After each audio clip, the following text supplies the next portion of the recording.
Does your seatbelt look like this? Saggy and doesn't retract all the way?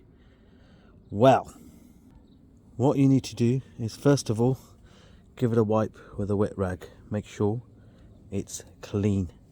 Now, best rag to use is a microfiber, so just give it a good wipe down. Once you've wiped it, this should happen. It's still a little bit saggy, so what we do next is, you see this area here, give that a little clean with your cloth.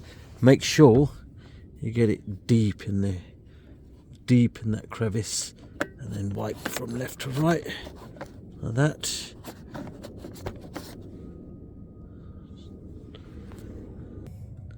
Final step, get some silicone lube.